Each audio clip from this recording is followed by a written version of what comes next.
Good afternoon, everyone, and welcome to Something to Talk About Live.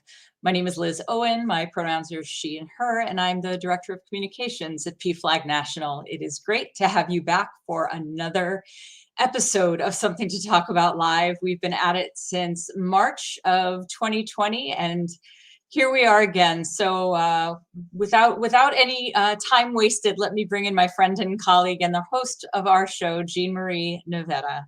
I'm already giggling. You took such a deep sigh before you said that. There was a moment of technical and I was like waiting to go live. And I thought, will we go live? Will this be the first technical nightmare of our Your show? deep sigh was how we all feel, really. It was relief, truly. It was. Thank you, Liz. We will see you later. See you later. Hey, everybody. My name is Jean-Marie Nevada. My pronouns are she and her, or Aya, and I am the Director of Learning and Inclusion at PFLAG National. And every single week we get together to talk about something relevant to the LGBTQ community and our allies and our families.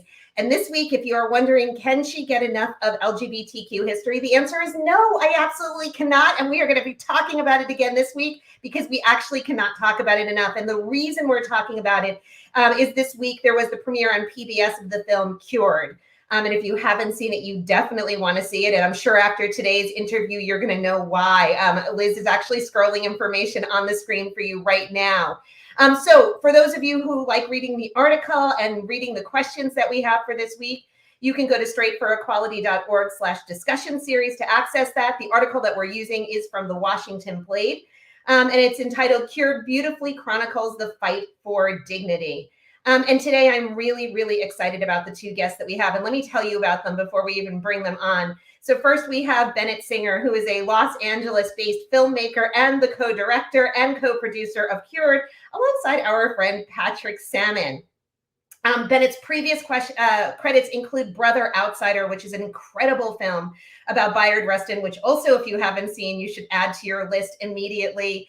He's also the author of an award-winning almanac of facts and figures on the ongoing LGBTQ revolution. We also have one of the participants in the film, one of the history makers, Dr. Charles Silverstein. He's a licensed psychologist in private practice in New York City. And he was very much at the center of ending the APA's labeling of homosexuality as a mental disorder. Really importantly, in 1973, he made a presentation which summarized all of the scientific arguments to change the organization's policy. He is also notably the author of many professional papers and the book, The Joy of Gay Sex, which he co-authored with the also historic Edmund White. And so I would love to bring in Dr. Silverstein and Bennett now. Hi, Bennett. Hi, Dr. Silverstein. How are you both doing? Hi. Great to be here. We are so excited to have you here. It's really excited that the film is on PBS. I was actually telling everybody before we got started that my mom, when I was talking to her on Monday, she mentioned that she and my dad had seen something about the film and they were really excited about it being on Monday night, and they've watched it. So hopefully they're watching now too. So I want to talk about the film and what happens and what was happening at that time, get a little bit more insight. And so first, Bennett, maybe we can start with you. I'd love to know what the catalyst for making Cured was. Why did you want to tell the story? Absolutely. And let me start by thanking you and the team for inviting us to be here. It's such a wonderful introduction. And I'd also like to give a quick shout out to AARP, who has funded this series of outreach screenings, including our work with PFLAG, and has really enabled us to take this film into communities and classrooms and have deep and meaningful conversations, such as the one that we are having right now. I think, there were a couple catalysts for this film. One is the story itself, the moment, the transformation that occurred when the APA took homosexuality out of its manual of mental illnesses. That was a watershed, an absolutely pivotal turning point in the modern movement for LGBT equality and dignity. It opened the door to unprecedented legal and social changes. And also it opened the door, I think, to a new way of thinking of ourselves as gay people. For decades to have this label of mental illness hovering over us. And specifically, we were branded as sociopathic personality disordered people, you know, with this label of sociopath hanging over us. And I think no matter how well adjusted, how secure, how happy and confident one was, to know that the experts in the medical world thought of us automatically as being sick and pathological took its toll. That was a devastating label to be subjected to. The other catalyst was that the people who made this story happen, many of whom were at an advanced age when we began the process of shooting, and we were really motivated by a sense of urgency to get the story on camera. And I'll say that of our 15 or so interviews, 5 of our interview subjects have in fact died, which I think underscores the fragility of this history and the value of capturing that first person testimony on camera. So I'm so happy that their voices are included in Cured, and that, you know, the story does live on through the form of the documentary. And that is really important, and that's it's such a relevant point right now. And I think there is a huge appetite, as I was saying, to hear some of these stories, because as people start to unearth more of the history, they want to know what was going on behind the scenes. And I think looking at old newspaper headlines, I remember during the period of the Lavender Scare, seeing headlines referring to gay people as perverts, and that was the term that was used. It's always a reminder of how terrible the situation was. So, Dr. Silverstein, so you are one of the big heroes of this story, but your story very much has a journey. So the film includes details about how you spent years going to a psychiatrist trying to get, quote unquote, cured of your homosexuality. So can you tell people who maybe don't know a lot about this period and what this was like, what that experience was like for you and for other people of your generation? And do you feel resentment when you look back on those years? No, I don't think I feel resentful. First of all, let me correct something. You called me a hero. If I'm heroic, it's only because I've lived long enough. And there are a bunch of other people who contributed as much as I did, only they've passed away. It wasn't a one-man battle. It really went on all over the country and with many different organizations.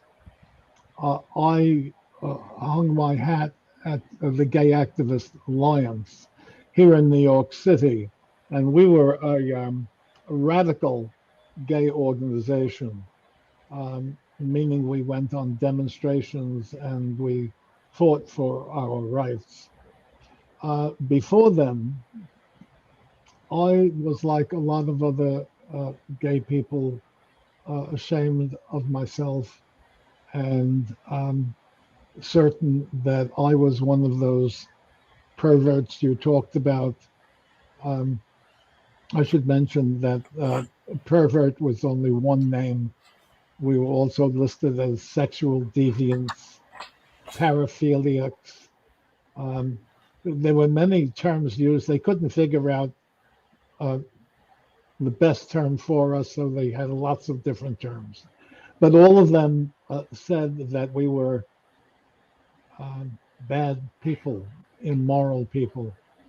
And as a kid, that was the only voice I heard. And so I was ashamed of myself, ashamed of my desires. And I went into psychoanalysis, as many other people did. I was in psychoanalysis for 7 years. I shelled out a lot of money. But of course, it didn't do any good. I went out with women at the request of my analyst, and they were all very nice women, but they thought there might be a future in a relationship with me. And of course, there was no future. And the best thing I ever did was one night when I finally had the gall to have sex with another man, and my life changed after that. Thank you.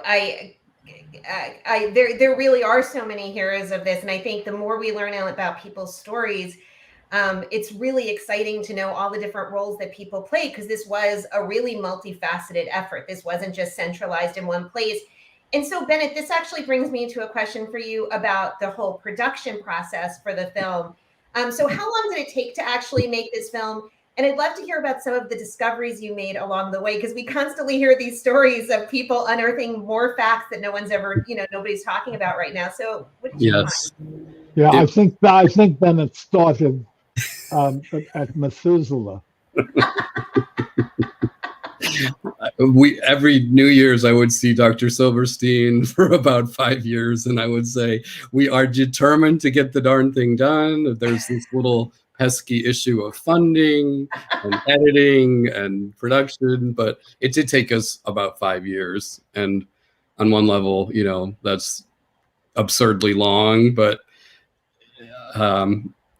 there were reasons for that, including COVID, but and some unexpected roller coaster rides on our team. But the good thing about having so much time, as you were alluding to, is that we could continue the research process and really dig deeply in we had two archival producers who spent months, if not years, scouring archives and libraries and medical schools and people's basements, in the US and internationally. Madhu Chandra and Luann Jones, I would give them a shout out, and we did come up with They were really great. They pulled up some really interesting stuff. I agree, including some stuff that really hasn't been seen for decades, such as that 60 Minutes segment from 1973 featuring Dr. Silverstein, which is a gem, talking about the Civil War that had erupted in the world of psychiatry. There's that David Susskind panel, 1971, which is a moment in TV history as well as LGBTQ history, because it's the very first time that out lesbians were ever on national television in the US. And then another discovery came when Patrick and I spent about a week going through the 217 boxes that John Fryer's estate had donated to the Historical Society of Pennsylvania. Wow. And amid that collection, there were photos and diary entries and some amazing discoveries that were clearly labeled, but there was also this little shoebox, miscellaneous audio, with just some cassettes tossed into a box, pretty much unlabeled. And I sat there with an old tape recorder listening to these cassettes, terrified that they were going to get eaten by the device. And then, miraculously enough, there in this box was, in fact, the audio of Dr. Fryer giving his electrifying speech as Dr. Anonymous in 1972, which was such a turning point and such a piece of political theater, because I think if he had been open without the mask, he certainly might well have lost his medical license and been fired, because the notion of a gay person actually being able to function as a psychiatrist was completely taboo.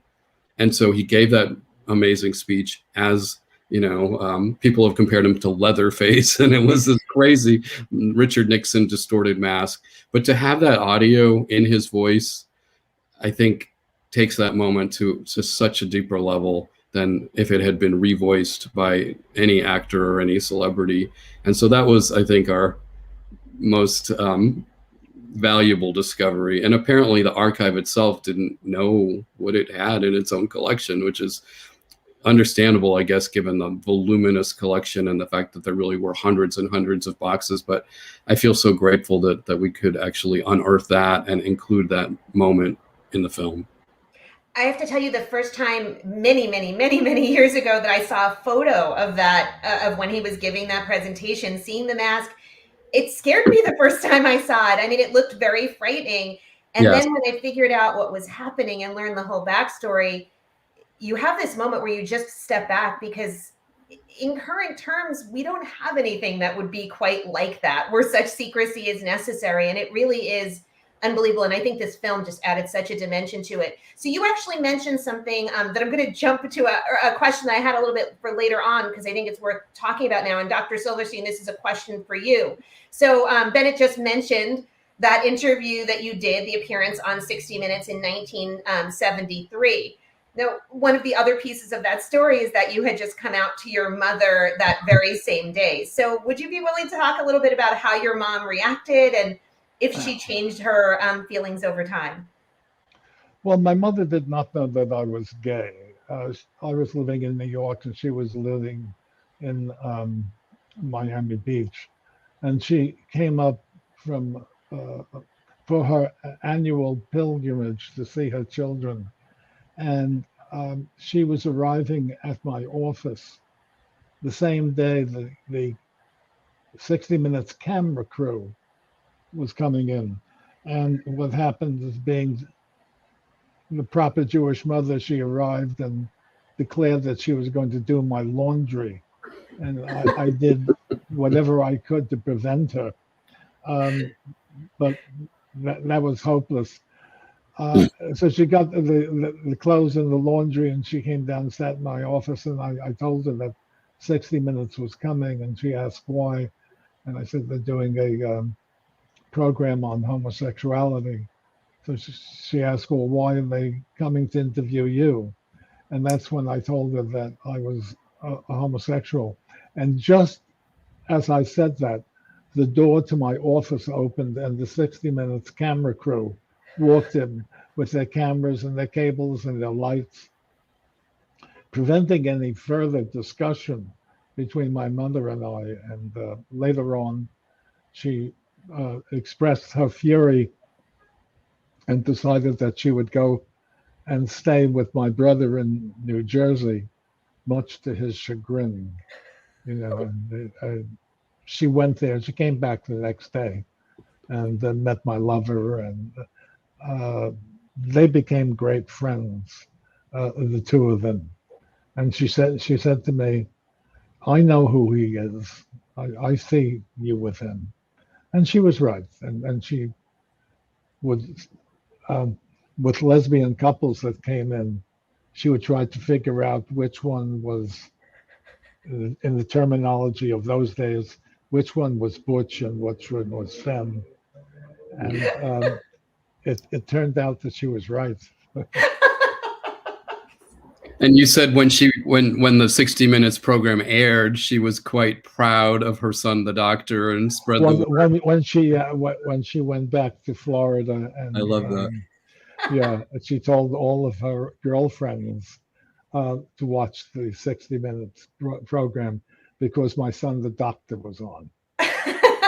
You know, I have heard some, working for PFLAG, you hear a lot of coming out stories, but I have to say that one definitely takes the cake of telling your mom and then immediately recording for 60 Minutes. I think that may be the best one that I've ever heard. Yes. So Bennett, one of the things that I always find interesting whenever we're talking about LGBTQ history is often how close it is to things that we are still dealing with and conversations that we are still having. So as you were making this film and as you are screening it and listening to people talking about it, do you think that it plays a role in the conversations that we are now having about this, the fight to officially stop reparative or conversion therapy completely? And how do you think these two stories connect? It absolutely does play a role. Those issues and those stories are very interconnected, and we've been using the film in partnership with groups like Born Perfect and the Trevor Project, and even various state legislators who are looking for ammunition to convince their colleagues that the process of conversion therapy needs to be banned. We did an event like that, for instance, in Nebraska with the state lawmaker who had introduced a ban there, and the University of Nebraska Medical School.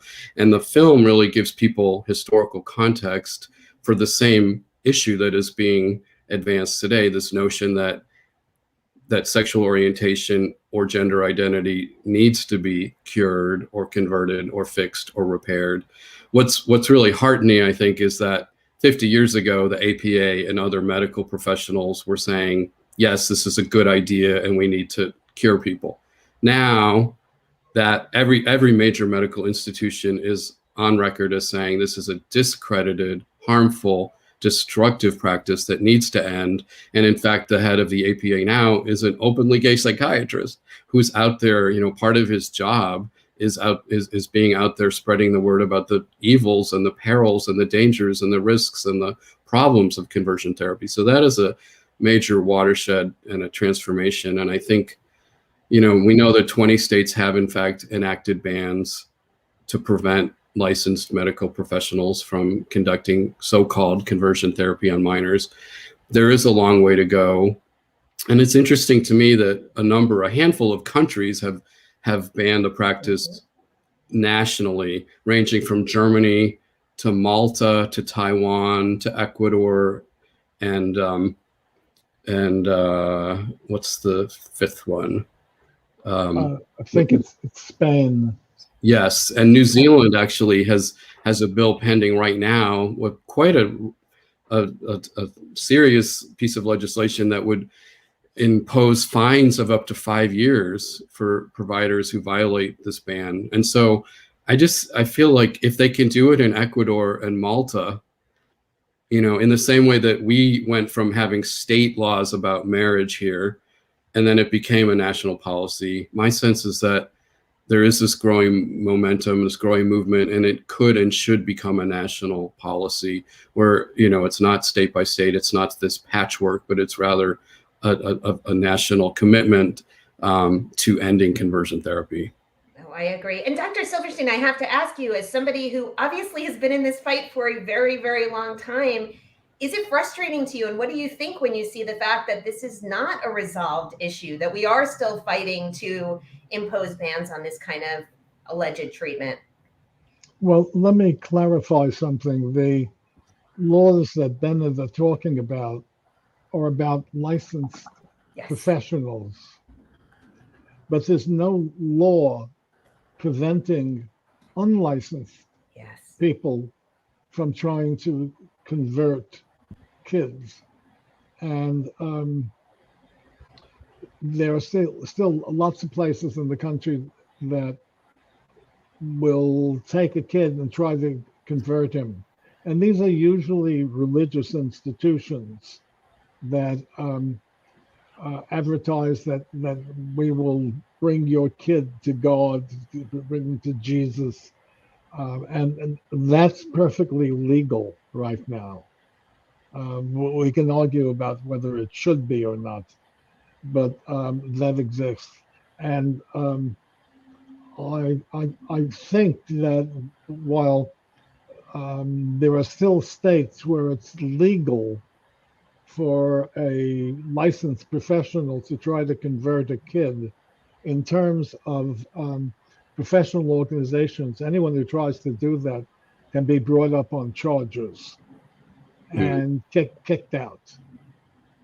And I think you just actually mentioned one of the things that's most frustrating about this, that so many people who are not licensed are doing it. A few weeks ago, we had some of the people who participated in the film Pray Away on, and that was one of the issues that popped up, that it was often happening through religious institutions, and that created a real challenge. So Dr. Silverstein, I would love to hear from you. And again, I'm hoping that everybody who watches is going to see the film so they can understand more context.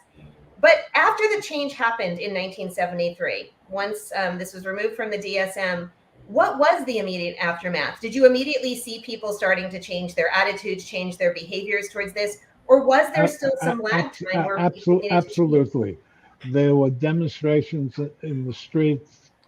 People were as happy as can be. It was miraculous that on December 14th, we were all mentally ill, and on December 15th, we were all cured. And everybody enjoyed that. And that laid the groundwork for a lot of legal attacks against gay people. So, in the film, I say it was really electric, and it was. And when you look at some of the attacks that are happening now, we are seeing a lot of attacks, still certainly on gay and lesbian people and stuff based on sexual orientation. We're seeing a lot of attacks on people who are trans and attacks on that are related to people's gender identity. Do you feel that this is the next big battle that we are going to need to fight as a community? I feel like it's underway. But sometimes when I see how much bad is happening, it's very scary. The battle is going on now about transgender kids, and some of it is about whether they're allowed to use the bathroom of their choice. Some of it is about what kinds of teams they can play on. but there's no question that the right wing politically in the United States is going after the transgender kids, and they're still going after the right to marry, for gays and lesbians to marry. Again, this is mainly a right-wing attack associated with Trumpism. Yeah, it is. It's definitely ramped up a lot, and I think it's been very intimidating. Bennett, do you think that this film could actually be one of those tools that we use in advocacy as we are doing this work? Because I can't help but look at how many of those bills that we're seeing right now are very much aimed at healthcare providers. And this gets back into the same conversation we were having in 1973. Do you feel like there are some lessons that people can learn from the film that maybe we should be applying today?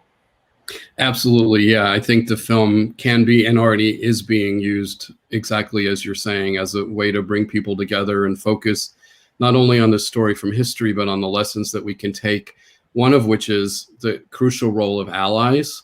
And I think within the LGBTQ community, there's a huge potential and urgent need for folks who identify as gay or lesbian really to step up and raise our voices when it comes to attacks and misunderstanding and prejudiced views of trans folks. That's one very doable and achievable takeaway. I think more broadly, the film is really a blueprint for social change across the board. And this is such a moment where activism is such a powerful and present force, on so many levels. But I think the film really highlights some of the strategies and tactics that helped this story, reach such a positive outcome. And this notion of, for instance, insiders and outsiders working inside an institution, but also in the streets. And they didn't always agree, they didn't always coordinate, but there was certainly momentum generated from that combination of forces. I also think it's a story about science and evidence and data and the importance of having an open mind and thinking about, what role prejudice might have in our views and what role solid scientific data can have in shaping opinion and really shaping policy. So that's another really big takeaway. And I know Dr. Silverstein's speech in 1973, which was such a turning point, that was the essence of it, when he pleaded and urged the psychiatrists on the nomenclature committee to look at the controlled scientific studies that made the point that homosexuality is not a pathology, but rather a normal variation of human expression. And I think those people on the other end of that speech get some credit for listening and for changing their mind, and in that way becoming allies. I can't help but smile when I listen to these stories, because it just makes me so very excited to be part of this historic tradition and to be part of the community that did this. It makes you feel connected to everyone who came before you. And I think that's exciting. So one last question for both of you, and maybe I'll start with you, Bennett, and then I'll end with you, Dr. Silverstein. So, the premiere of the film on PBS was this week. Again, everybody, if you haven't seen it, make sure you see it. It is really incredible. What has the reaction been? What are you hearing right now, Bennett? And then Dr. Silverstein, I'd love to hear from you. After 5 years of work, you can imagine that it was having the premiere on Monday night was a bit of an out-of-body experience, but there's been such an outpouring of press coverage and reactions from people I know and people I don't know, really heartening in terms of, college students and teenagers and people in their 80s, tuning in as families. And I do think it's really heartening to see the way in which this film and this issue and this sense of heroic activists making a change has resonated with people. And I'll say that, it is streaming for free until November 10th on PBS. No password required, no subscription. You don't have to pay. And I love the fact that it is a PBS project, that they were our major funder. And to me, it's an American story. So it's perfect to have that platform, public television, for this story. And the fact that it is accessible is very encouraging to me. It is. Dr. Silverstein, you get the last word. What has the reaction been to the film for you? Very positive, with one person saying that I look terrific in a yellow shirt. Only one? Only one. I was very happy that the film showed some of the sadistic treatments, like lobotomies and aversion therapy. I worked very hard together with a colleague, a straight colleague out in California, to end aversion therapy. And I'm happy to say that we succeeded. It doesn't exist anymore for anyone. It's really a form of sadism. It is. Well, thank you for everything that you did and the work that you continue to do. And Bennett, thank you so much for helping tell this story. We are so grateful to both of you. Thank you very much. And thanks for being here and telling us more about the film. Good luck, and hopefully we will see both of you again. Our pleasure. Thanks so much for inviting us to be here, and it was great to chat. Thank you. Well, everybody, that brings us to the end of yet another show. We will be back next week with another great conversation for you. Until then, if you need any assistance, please visit pflag.org. We end the same way every single week, which is reminding you to run fast, laugh hard, and most of all, be kind. And please, if you haven't done it yet, get vaccinated so we can all see each other in person soon. I'm Jean Marie Navetta. I will see you next week on Something to Talk About Live.